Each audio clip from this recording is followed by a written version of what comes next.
کب بیٹا ملا؟ 84 سال کی عمر. اور کس سے پیدا ہوا؟ حضرت ہاجرہ سے. حضرت ہاجرہ مصر کی شہزادی.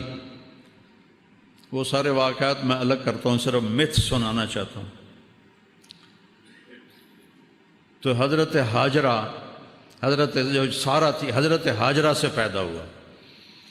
اور حضرت سارہ جو شروع سے آپ کی بیگم تھیں، ان کے دل میں کچھ دکھ بھر گیا اور وہ تقاضا کریں اس بچے کو میری آنکھوں سے دور کرو، مجھے دیکھا نہیں جاتا. تو ابراہیم علیہ السلام 20 سال دی شادی، 84 سال بچہ، وہ کیسے دور کرتے؟ ان کا نہیں، یہاں تک کہ اللہ کا حکم آ گیا جو سارہ کہہ رہی ہے وہ کیا جائے، اس کو دور کرو. تو ابراہیم علیہ السلام نے پوچھا یا اللہ کدھر؟ کہ جبریل آئے گا، وہ تمہیں راستہ دکھائے گا. جبریل انسانی شکل میں آئے، اے نہیں کہ چاہ کہتے مکے پہنچا دیتا. سفر کروایا خلیل کو، ایسی مشقت کا سفر. جبریل اونٹنی پہ سوار، پچھلی اونٹنی پر حضرت ابراہیم علیہ السلام، گود میں اسماعیل، پیچھے ہاجرہ. اور یہ فلسطین سے مکہ کوئی 1500 کلومیٹر ہے، اور اونٹنی کا سفر ہے. کتنے دن لگے ہوں گے کہیں میں نے پڑھا نہیں، میں نے جستجو تو کی ہے لیکن ہر چیز تاریخ میں نہیں ملتی. چلتے چلتے چلتے جب کالے پہاڑ شروع ہو گئے. میں تو 84 میں گیا تھا پہلی دفعہ مکہ، جب کوئی بڑی ترقی نہیں تھی. میں نے مکہ کی اصلی شکل دیکھی ہے، مدینہ کی اصلی شکل دیکھی ہے. ایڈی ایڈی گلیاں، نالیاں پانی، روڈ کے تو باہر گلیاں، چھوٹے چھوٹے گھر گارے نال بنے ہوئے، میں نے اپنی آنکھوں سے دیکھے. کالے پہاڑوں کا سلسلہ شروع ہوا، اور چلتے چلتے چلتے جب سیاہ کالے پہاڑ ایسے آسمان سے بات کرتے ہوئے، صفا، مروہ، جبل ابی قبیس، جبل عمر کہتے تھے، اب تو سب انہوں نے ختم کر دیے، جبل ہندی اس سے پہلے کہتے تھے. یہ 4 پہاڑ اور اس کے دامن میں وادی، گہرائی، نشیب. جب وہاں پہنچے کہ جہاں نہ اگا نظر آ رہا ہے، نہ پیچھا نظر آ رہا ہے، نہ سجے نظر آ رہا ہے، نہ کھبے نظر آ رہا ہے، یا آسمان نظر آ رہا ہے یا پہاڑ نظر آ رہے ہیں. تو جبریل کہنے لگے خلیل اللہ یہاں بچے کو چھوڑ.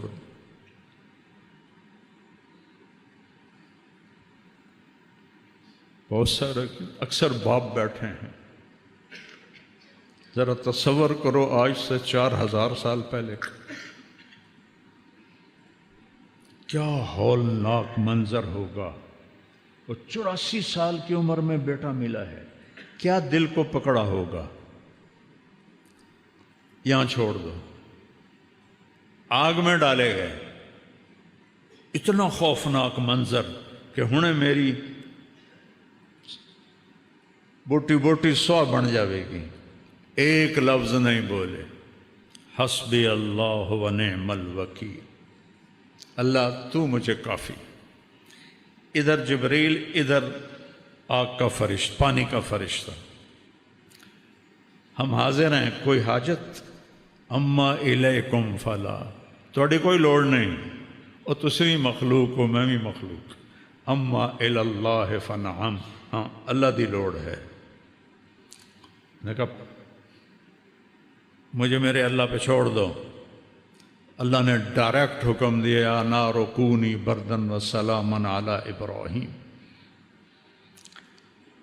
اتنا خوفناک منظر، کچھ نہیں بولے. جب اس گہری گہرائی میں 4 پہاڑوں کے اندر فرمایا بیٹے بیگم کو، بیگم کون ہے؟ شہزادی. چلو سارا ہوتی جو ان کے ساتھ ہم عمر تھی، نہیں، جوان 20-22 سال کی لڑکی یہاں چھوڑ دوں، تو ان کے ایک دم منہ سے نکلا یہاں چھوڑ دوں؟ کیسے؟ نہ پانی، نہ سایہ، نہ کھانا، یہاں کیسے چھوڑ دوں؟ ام حسبتم ان تدخلوا الجنت، کیا سمجھتے ہو جنت سستی چیز ہے کہ ایویں دے دے گا؟ اللہ آپ پہ بشکیسی ہیں ساڑھے جاٹاں دن، اللہ آپ پہ بشکیسی۔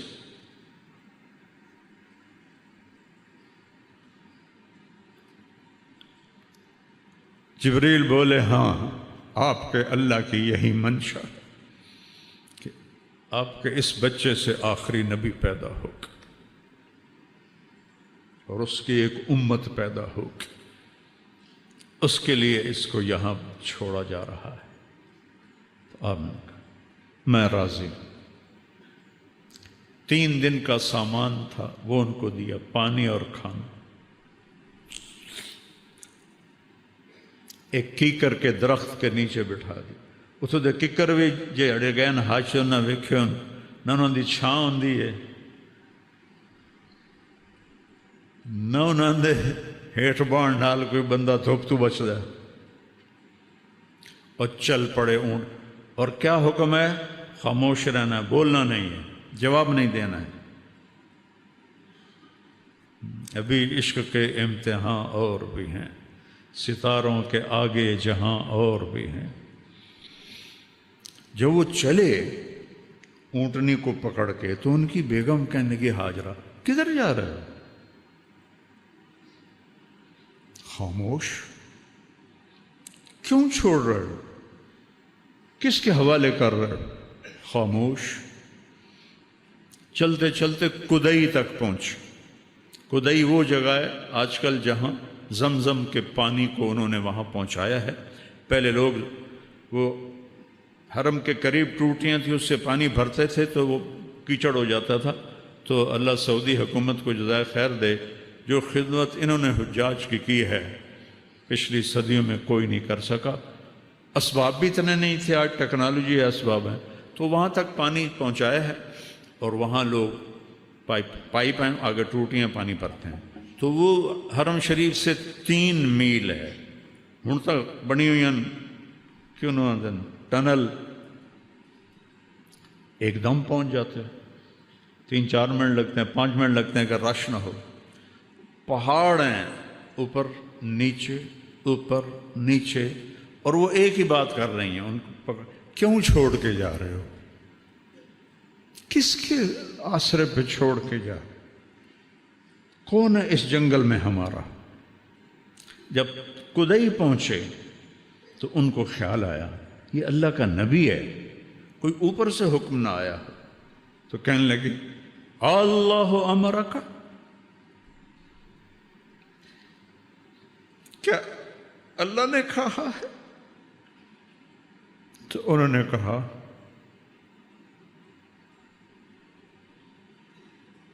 ایک دم ایک اور ہاجرہ نے جنم لیا، ایک اور ہاجرہ نے جنم لیا۔ میرے نبی کی ماں کی شان یہی تھی اور یہی ہونی چاہیے تھی۔ ان کا دامن چھوڑا، اذن لن یضیعنا اللہ، یا اللہ ہمیں کبھی ضائع نہیں کرے گا۔ اللہ اکبر۔ ابراہیم علیہ السلام اونٹنی پہ سوار ہوئے، جب تک نظر آ رہے تھے ان کو دیکھتی رہی، تو وہ چھوٹی سے واپس ہٹی۔ ایک معصوم بچہ، مصر کی شہزادی، نہ پانی، نہ روٹی، نہ سایہ، نہ پڑوسی، نہ کوئی انسان، نہ کوئی پرندہ۔ وہ کن قدموں سے گئی ہوگی کبھی سوچو تو صحیح۔ اور ابراہیم جیسا جس کی اللہ تعریف کر رہا ہے، ان ابراہیم کان امۃ قانتا للہ، ابراہیم ایک بہت بڑے سردار تھے، یا امت کا مطلب ہے قائد، بہت بڑے قائد اور سردار تھے،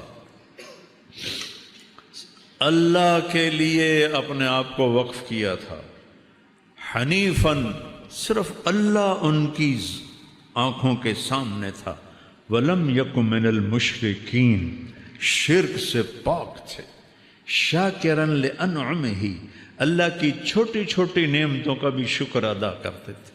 یہ جمع قلت ہے، جمع کثرت نہیں ہے، انعم، تو اس کا مطلب بنتا ہے کہ چھوٹی چھوٹی نعمتوں پر بھی اللہ کا شکر ادا کرتے تھے۔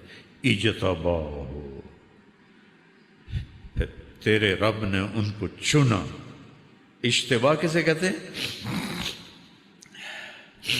جب آپ جاتے ہیں نا دکان پر سودا لینے، آج کل آم ہیں تو آپ کہتے ہیں 2 کلو آم تول دے، تو کیا کرتے ہو آپ؟ خود آم اٹھاتے ہو، اے پا دے، اے پا دے، اے پا دے، خود چنتے ہو، ایڈی وڈی ٹوکری پئی ہے بھری ہوئی، وچوں آپ خود نہیں، اے نہیں ٹھیک، اے تو ہلی کچا ہے، اے تو ہلی ساوا ہے، اے پیلا پا دے، اے نرم پا دے۔ اس کو کہتے ہیں اجتباء۔ تو اللہ کہہ رہا ہے اجتباہ ہو، تیرے رب نے ابراہیم کو چھانٹ کے چنا، وَهَدَاهُ اور اسے ہدایت دی، إِلَى صِرَاطٍ مستقیم، سیدھے رستے کی۔ پھر سب سے بڑی عزت اور سب سے بڑا پروٹوکول جو اللہ نے دیا، ثم اوحینا الیک، میرے محبوب اب ہم آپ کو بھی حکم دیتے ہیں، ان اتبع ملت ابراہیم حنیفا، آپ بھی ابراہیم کی پیروی فرمائیں۔ کیا کمال ہے ابراہیم کا! جو ہی آپ پہاڑی سے نیچے اترے تو آپ اونٹنی سے اتر گئے اور ادھر منہ کر کے دعا کی، ربنا انی اسکنت ذریتی بواد غیر ذی زرع عند بیتک المحرم ربنا لیقیموا الصلاة فاجعل افئدة الناس تهوی الیہم وارزقہم من الثمرات لعلہم یشکرون۔ عرش بھی کانپ گیا ہوگا اس فریاد پر، مکے کے پہاڑ بھی روئے ہوں گے، پتھر بھی پگھلے ہوں گے، اے میرے رب تو نے کہا اور میں نے اپنے بچے اور بیوی کو بے آباد ویران جگہ چھوڑ دیا تیرے گھر کے قریب، کہ یہ نمازیں پڑھیں۔ کیا بات کہی؟ کیا مانگ رہے ہیں؟ کہ یہ نمازیں پڑھیں۔ جمعے والے دن مسجد بھر جاتی، باقی سارا ہفتہ 1.5-2 صفحہ ہوندیاں، کیوں؟ باقی 5 نمازاں معاف ہو گئی ہیں۔ میرے نبی کے نواسے نے، اگر 1400-1450 سال میں کسی کو نماز معاف ہوتی، اللہ کی قسم حسین کو معاف ہوتی کربلا میں۔ میں قربان جاؤں جو جنت کے وارث،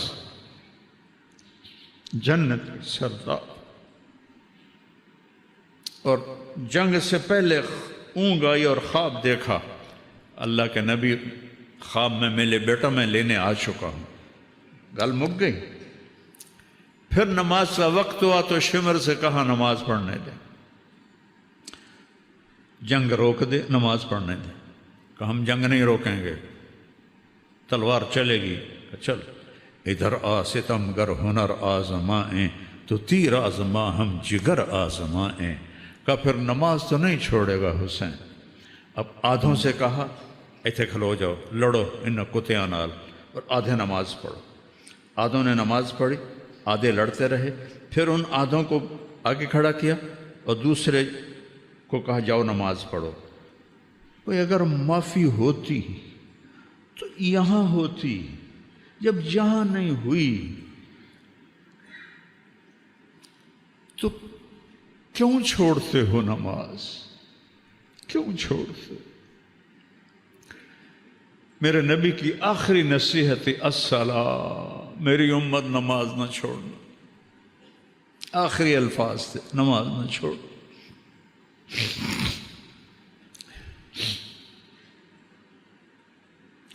کیا دعا مانگی؟ یا اللہ یہ نمازیں پڑھیں، فَجْعَلْ أَفْئِدَةَ النَّاسِ تَهْوِي إِلَيْهِمْ، یا اللہ لوگوں کے دلوں میں ان کی محبت ڈال دے، وَارْزُقْهُم مِّنَ الثَّمَرَاتِ، ان کو پھل عطا فرما، لَعَلَّهُمْ يَشْكُرُونَ، تاکہ تیرا شکر ادا کرے۔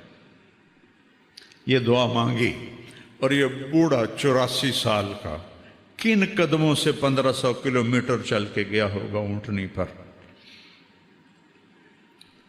کس طرح اسماعیل آنکھوں میں گھوم رہا ہوگا، کس طرح ہاجرہ آنکھوں میں گھوم رہی ہوگی، اور وہ تو چند دنوں کے بعد پہنچ گئے دوسری بیوی، ایک اور بھی بیوی تھی جس سے مدین پیدا ہوا جو قوم مدین ہے، اور یہ ہاجرہ تو جو واپس گئے تو 4 کالے پہاڑ،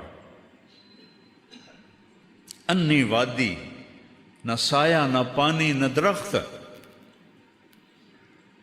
جب سورج ڈوبا ہوگا اور کالی رات پھن پھیلائے آئی ہوگی تو اس اندھیری رات میں اس بچی پہ کیا گزری ہوگی۔ معصوم بچے کو تو بھی پتہ نہیں میں کہاں ہوں، کس کے پاس، اس ماں کو تو پتہ ہے میں کہاں بیٹھی، ستارے بھی دیکھ کے حیران ہو رہے ہوں گے، وہ شاید چاند بھی آنسو بہا رہا ہوگا، یہ کون بی بی ہے جو یہاں جنگل میں تنہا بیٹھی۔ پڑھو کہانیاں نبیوں کی، رسولوں کی، اللہ کے بندوں کی جنہوں نے اللہ سے سودا کیا اور جان کی بازی لگا کے۔ از لذت دیدارش خسروں چتواں گفتن، سر دادن و جان دادن نادیدہ رخ یارے۔ یا امیر خسرو، یا اللہ ابھی تو تجھے دیکھا نہیں اور سر کٹا دی، اور بوٹی بوٹی جسم سے کھینچ لی گئی، آگ میں جل گئے، پانیوں میں بہا دیے، مٹی میں دبا دیے، تجھے دیکھے بغیر جب یہ عشق کا حال تھا، جب تجھے دیکھیں گے تو کیا حال ہوگا۔ آج عشق بھی حیران ہے، وہ بھی چھوٹا پڑ گیا ہے ہاجرہ کے سامنے۔ اندھیری رات کس طرح کاٹی ہوگی، اور مکے کے پہاڑ گرم، نہ دن میں ٹھنڈے نہ رات میں ٹھنڈے، ہوا کی سنسناہٹ کے سوا کچھ نہیں تھا۔ اس اپنی ماں کو سلام کرو، چونکہ ان سے بہت بڑے ہستی نے جنم لینا تھا۔ جتنی اونچی بلڈنگ ہوتی ہے نا، اتنی گہری بنیادیں کھودی جاتی، ایک کمرہ بناونا ہوئے 4 فٹ دی بنیاد، اور برج خلیفہ بنانا ہو تو 4 کلومیٹر کی بنیاد ہوتی۔ محمد مصطفیٰ نے اس نسل سے آنا تھا، اس بچے نے دادا بننا تھا، تو گہری بنیاد کھودی۔ دن سورج نے آنکھیں نکالی انگارے کی طرح، اور اس نے پہاڑوں کو گرم کر دیا، ہوا کو گرم کر دیا، اور اس بی بی کے لیے، بچے کو لٹانے کے لیے کوئی جگہ نہیں ہے کہ نیچے پتھر کی آگ جلاتی ہے۔ کیسا گزرا ہوگا اس کا وقت؟ تم کہتے ہو پڑھی نہیں جاندی، نماز نہیں پڑھی جاندی، دعا چا کرو، جھوٹ کیوں بولتے ہو، کاروبار نہیں چلتا، رشوت کیوں لیتے ہو، گزارا نہیں آتا۔ دیکھو میرے نبی کی ماں کو اور ان کے دادا کو، کہ اللہ نے جس کے لیے کائنات بنائی اس کے اوپر امتحان کہاں سے شروع ہوا اور کہاں تک آیا۔